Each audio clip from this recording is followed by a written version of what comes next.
The vast expanse of Nevada's Badlands stretches endlessly to the horizon. Hidden within these mountain strongholds are some of America's deepest and darkest secrets. Secret aircraft and the other legends of Area 51. Among these sandstone canyons today, there's a new glimmer of truth.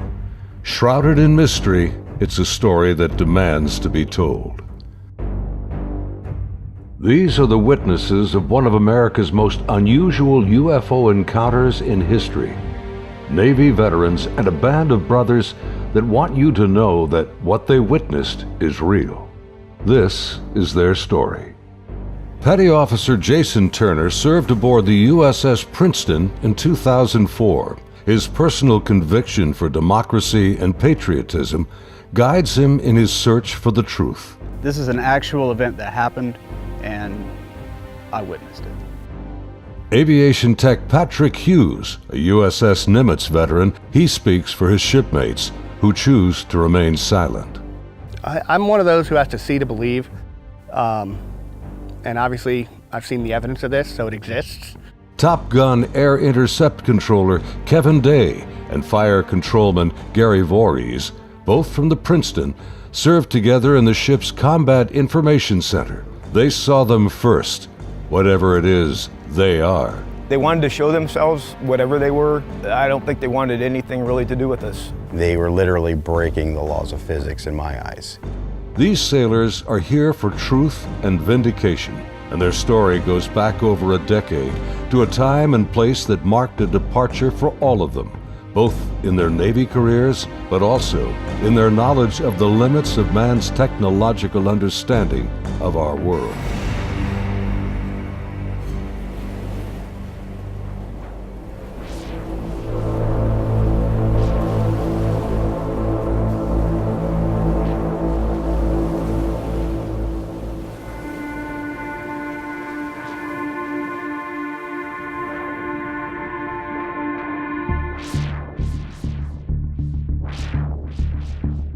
Looking out over the ocean toward the horizon, sun, sea, and sky form an endless vista, a never-ending cycle of tide, wind, and waves. Here, far from shore, strange events have unfolded. These stories stretch the boundaries of our imagination and challenge our beliefs. This is a true story of such events from the accounts of the sailors and naval aviators who experienced them. Professional military service members who want the world to know that what they encountered is real. Even more troubling, our military has no explanation.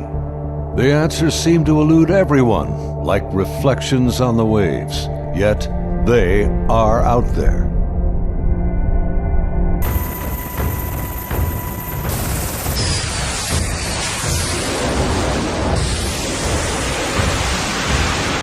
November 10th, 2004.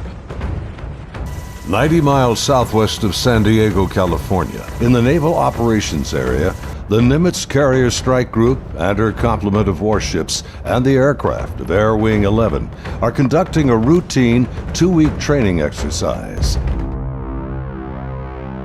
Nearby, the guided missile cruiser USS Princeton has been tracking unknown aircraft that appear and disappear from her sophisticated Aegis radar screens. The Spy-1 Bravo radar is one of the most advanced sensors ever deployed.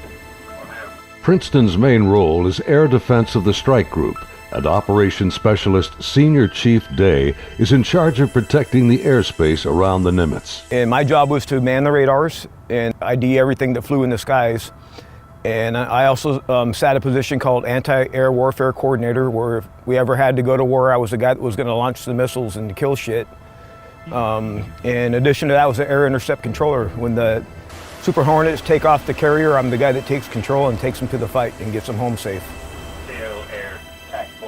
And there was a lot of experience in that room. The captain had 28 years, I had 18 years. And the Aegis ship is our newest weapons system afloat. It's got the Spy-1 radar system, phased array radar system, and I was an expert on that. Inside the Combat Information Center, Chief Day's attention is focused on a group of unknown aircraft on the Spy-1 screen. He's trying to identify them. I was on watch, and we were probably 100 miles, I forget how far exactly that day we were, off the coast of San Diego southwest, kind of off the coast of Mexico, Baja. And I started to notice these weird tracks that were popping onto my radar coverage right about San Clemente Island. And the reason why I say they were weird, because they were appearing in groups of 5 to 10 at a time, and they were pretty closely spaced to each other, and they were 28,000 feet going 100 knots tracking south. And in the back of my mind, I'm thinking, you know, that's kind of odd. I mean, I don't know anything that flies like that. They weren't on the comm air routes, the commercial airline routes. I wasn't really that concerned about them. I didn't consider them hostile for any reason at all. Another watch or two, as I'm watching, the same formation appeared again. And over the course of 3-4 days, it probably counted up to that point, groups of 5 to 10 at a time. There were probably 50, 60 tracks by then. Today, Kevin and Gary are still looking for answers. They've known each other for over a decade since their Navy days. Gary was a third-class petty officer and fire controlman back then.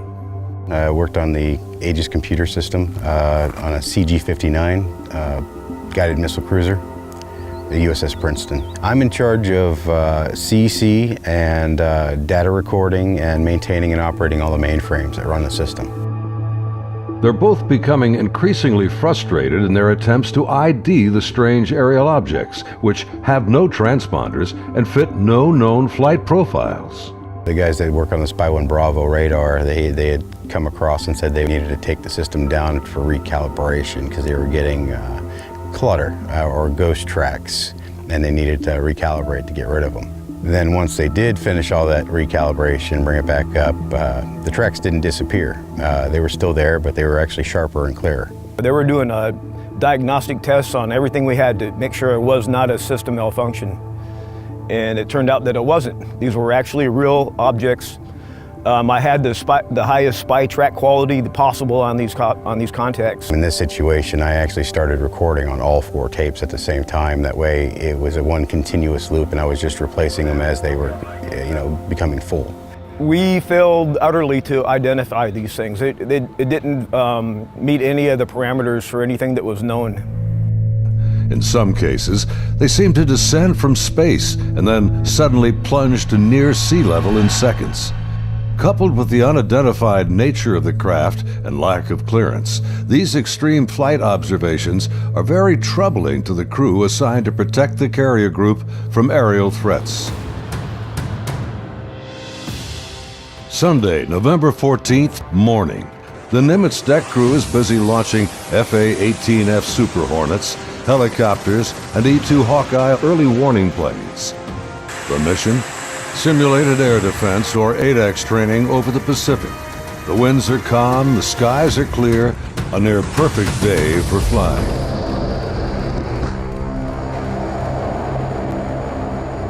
As they launch, the Black Aces squadron has no knowledge of events happening nearby.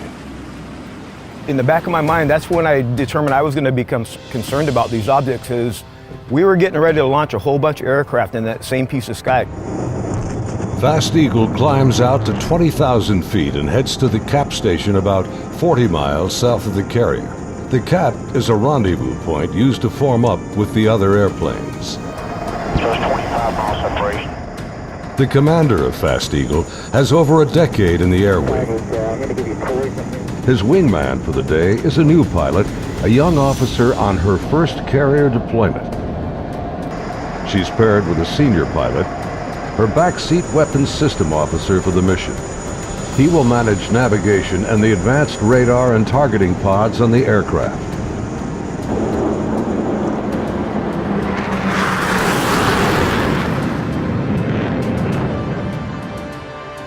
Overhead, an E-2 Hawkeye from the Wallbanger Squadron is on station directing the aircraft. Banger provides eye-in-the-sky command and control during carrier flight operations. Back in the Combat Information Center on Princeton, the mysterious objects are back. And today is the first time Senior Chief Day has jets in the air that can intercept the mysterious aircraft. Seeing these contacts, Captain Smith orders me to intercept one of them. So I went back to the console. I picked the closest one that was to us, and I had intended to let the Hawkeye do the intercept because they already had control. It was just easier. Day briefs the captain, and they agree to send the Hornets. The air intercept controller aboard Princeton, call sign Charlie, radios the Hawkeye and takes control of Fast Eagle. Banger, Charlie. Charlie, this is Banger, good. Banger, Charlie. Do you hold unknown air contact, bra, 27048, 28,000 feet, bogey. Charlie, Banger, negative. Radar picture is clean.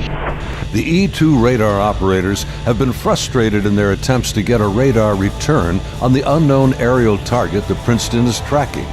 Even with their 24-foot radar dish, they can't get a lock on the object. Banger, Charlie. Transfer Fast Eagle flight to Charlie Control, button 13. We have a real-world tasking for them. Charlie, Banger, roger. Fast Eagle, Charlie, stand by for real-world tasking. Charlie, Fast Eagle, send it. We vector towards that position in the sky, and real quiet on the radio. I'm just giving them bra calls, which is bearing range altitude, to these unknown bogey group. And basically I'm just telling their crew where the object is, the bearing from them, and the range from them, and the altitude so they can drive towards it. Contact bra 27041, 20,000 feet, bogey, snap, 270, over. Roger, bearing 270, 41 miles. 100, go trail. 100. Say state. State 12,000 pounds. Clean, do you have it? I'm trying to get a track on it now. They sent link 16, but my radar picture is clean. The next radio call takes everyone by surprise. Fast Eagle 110, say loadout. 110, what's your weapons loadout? Yeah, the tactical action officer, the TAO, jumps on the radio. Her name was Lieutenant Elders, and she just point blank asked the Fast Eagle flight if they were carrying any type of weapons. And there was a stunned pause on the radio. Wings clean, Princeton. We just have CADAM training missiles, and they're not coming off the rail. We're in an exercise environment, and the last thing we wanted to do is start shooting stuff. Now the controllers have the pilot's undivided attention. Normally, the squadron doesn't carry live ordnance when training. What do you guys think that was about? What, about the loadout? I have no idea. Maybe it's drug runners or something. Yeah, it could be. Or a lost Cessna out of SoCal. I don't like this. Fast Eagle, Charlie, contact bra 16034, 8,000 feet, bogey.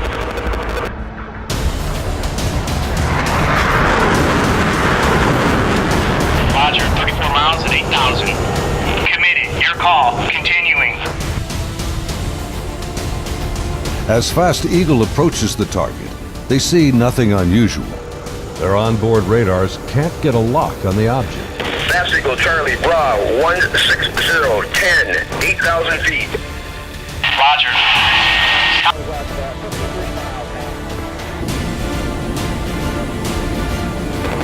Fast Eagle, Charlie, merge plot.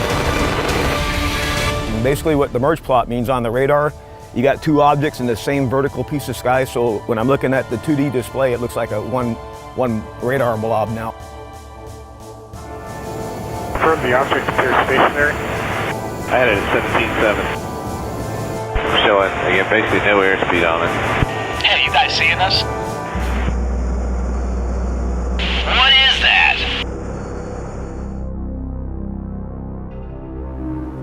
As the Super Hornets approach the target, they see a disturbance on the ocean surface. It's about the size of a 737, and it looks like something could be just below the surface. 100, anchor here, Angels 24. Roger. observing something in the water here, possibly aircraft in the water at the merge plot, just north of our position, about 2 miles. Charlie, roger. I'm descending to Angels 14 to take a look. Do you think that's our unknown? Man, not sure. Radar's clean. As soon as he got to the merge plot position, the object that he was intercepting dropped from 28,000 feet down to 50 feet above the water in 0.78 seconds, as I found out later the next day. As the Super Hornets get closer to the ocean disturbance, he suddenly spots another craft above it, a much smaller white object with an oblong shape, hovering, then darting just above the waves.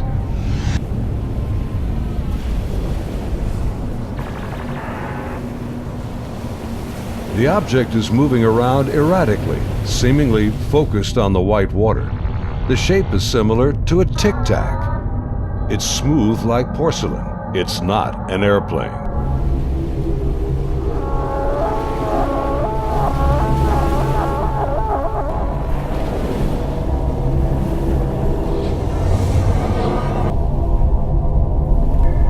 Suddenly, the object begins to rise into the air.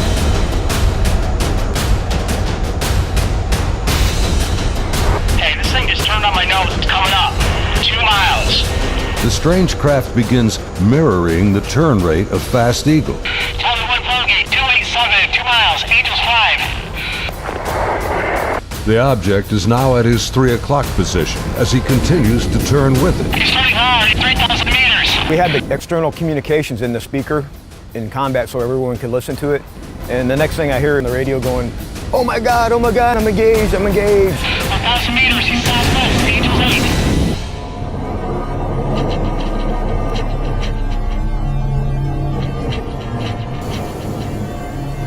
The commander is now about a mile away as he maneuvers his Hornet to get behind the unknown craft. It's about the size of an F-18, about 47 feet long, and it has no wings.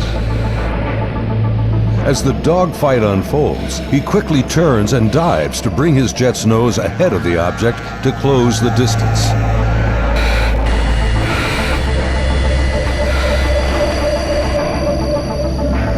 Holy f***.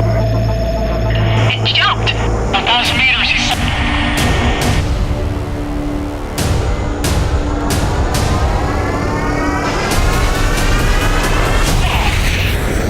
I lost it. Suddenly, the tic-tac rockets past. It's gone beyond the horizon in the blink of an eye. I saw it go 137. No tally. That didn't just happen. Say again. Fast Eagle Charlie, sir, you're not going to believe this, but the bogey group is now back at your cap station.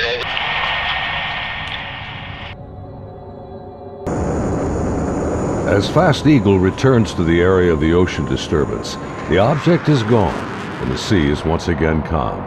Soon, they land on the ship.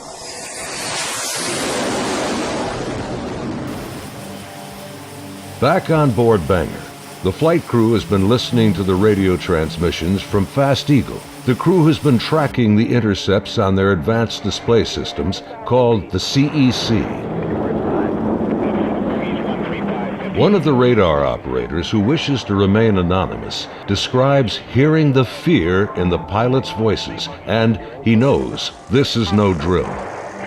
I had a good friend who flew on the Hawkeyes. We've been calling him Roger to protect his identity because he didn't want to come forward at this time, but he wanted to contribute to the story to verify that it actually happened. So there were 5 people in the airplane. Roger would have been sitting in the radar officer seat, which is towards the back middle of the plane. To the side of each one of them or behind them, depending how the chair's rotating, is a window. Suddenly, his attention is drawn to something outside the Hawkeye. He and the entire crew watch in disbelief as a tic-tac object suddenly forms up on their E2 and then just as quickly shoots away from sight. The crew is left in disbelief.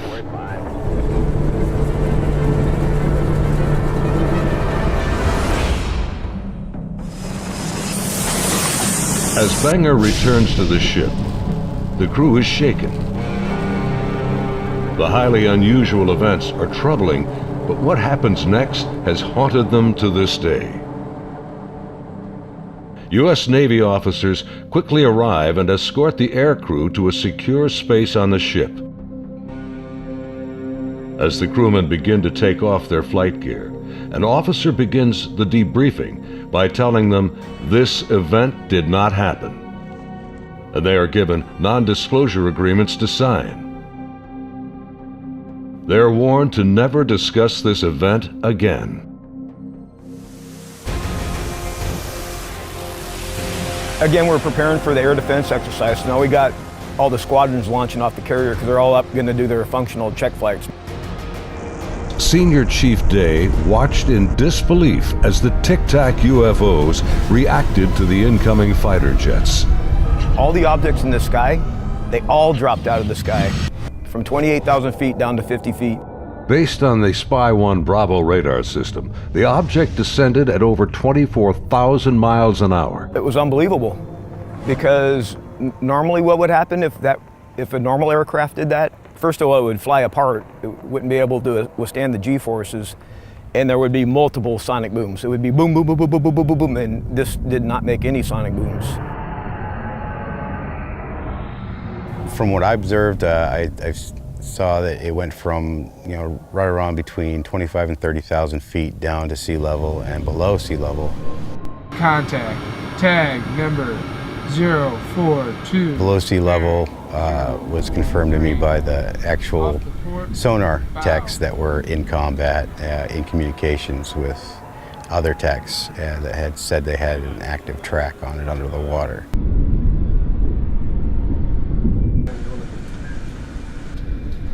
They're talking with their sonar guys on the sub that was with us, and I was told directly that it did go underwater. It went from being in the air to underwater. From what they were saying, it was going averaging about 500 knots under the water.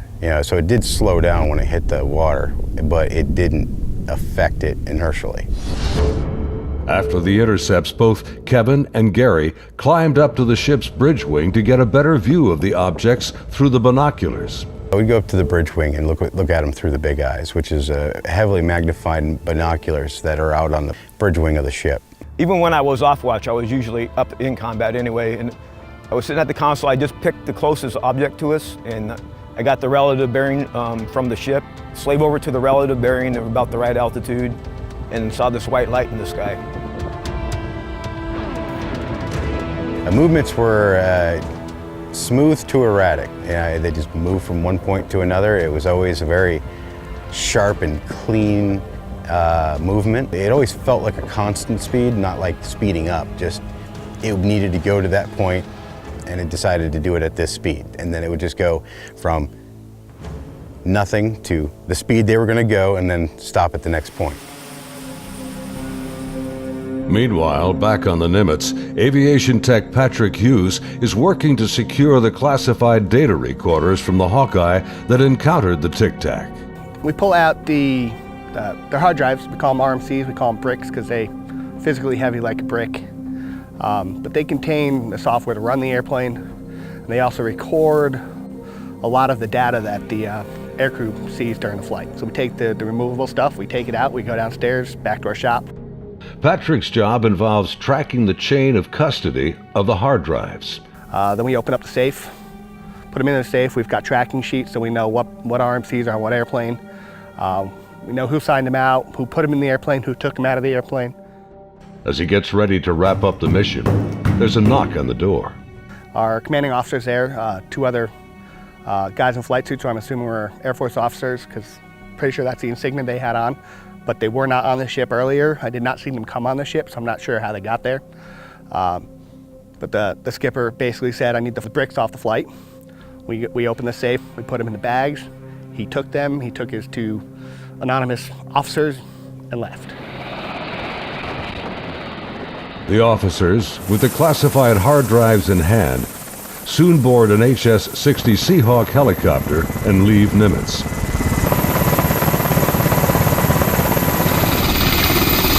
Soon thereafter, Petty Officer Voorhees has his own visit by unknown officials on the Princeton. Once they landed and everybody got off, then about maybe 20 minutes later, I got called in to have all my data recording tapes turned over. And then also told that I needed to reload CEC because it had been wiped. So it was, so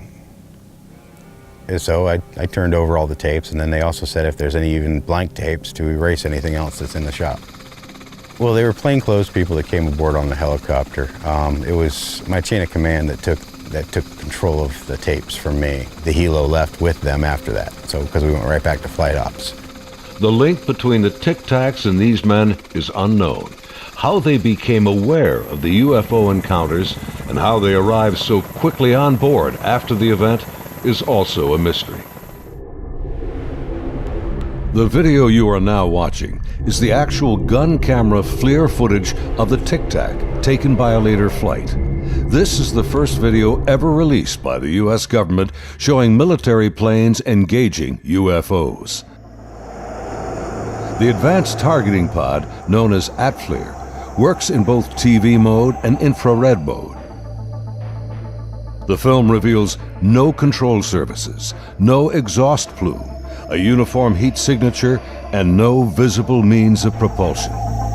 Gary and his shipmates saw the FLIR film on their consoles and on the secret LAN aboard the Princeton. It was a much clearer video. You could see the shape of the ship. You could see it, moving. I tried to go and get a disc to come make a copy of it, and by the time I got back, it was already off of our hard drive, off the secret LAN. No access to it whatsoever. Petty Officer Jason Turner also saw a much higher resolution version of the FLIR film showing strange appendages extending from the object. But it did have some protruding at the bottom of it. I couldn't tell if they were curled back or straight down. Jason says the video was approximately 10 minutes in length and much longer than the video that has been released. I saw this video playing and I'd ask him, is this what we're training, or what's part of this training that we're going through? And he said, no, this is real life. And when I saw it, it was a very clear image, a very clear video, and this thing was going berserk, like making turns, like, it's incredible. The amount of G-forces that it would put on a human that this thing was doing. The jets were like trying to trail this thing, and it would just run off and leave them. It would just gone, and then it would come back, and then you would see it, and then it made a maneuver, like they were chasing it straight on. It was going with them. This thing stopped, turned, and just gone. That's the only way to describe what it looked like. Dude, this is a fucking drone, bro. There's a whole fleet of them. Look on the ASA. My gosh. Just 11 years later, fighter jets from USS Roosevelt filmed this anomalous object in 2015. Well, if there's a thing, it's rotating. Like the Nimitz encounter, they too were conducting routine training when fleets of UFOs were encountered by the pilots. The Nimitz encounters remained cloaked secrecy for over 13 years. The first-hand testimony about UFO sightings is practically unheard of from military service members. Thanks to the brave and honest accounts of the sailors and naval aviators who have come forward to relate their experiences, and of the remarkable videos they filmed that day, the silence has been broken. I dealt with this all on my own for many, many years, and it was not a very pleasant journey to go through, because no one really believes you. But now things have changed, and anyone out there that's struggling with this and wants to reach out, there is now a group that you can reach out to and get help and support and vindication. It's honestly been a little relieving to be able to actually talk about it and how important that event really was, and not just keep blowing it off. There's people out here that really need to know and want to know, and you have the support of me and Kevin and my other shipmates that have come forward and decided to talk about it. My role is to describe the story and convince people that yes, this event really happened and these objects were really real, but what they are, I have no idea. It is something. I want to know what it is. That's the whole reason I chose to come forward to contribute to the story, because there is a story here, there is more information here. And the more of us that talk about it, the better chance of the full story coming together. And it's vindication for us that other people are looking into it, and you know, we finally tell our story and people listen. If you need to get a hold of us or would like to talk to any of us, Kevin, me, or any of the other guys that have come forward, there'll be an email address at the end of this video that you can contact them and they can get a hold of us. If you or someone you know has witnessed unknown objects from military ships or planes, please contact us at the address on your screen. You can remain anonymous. As we strive to understand these encounters and come to terms with what they mean, there's something far beyond the horizon and the limits of our comprehension waiting for all of us.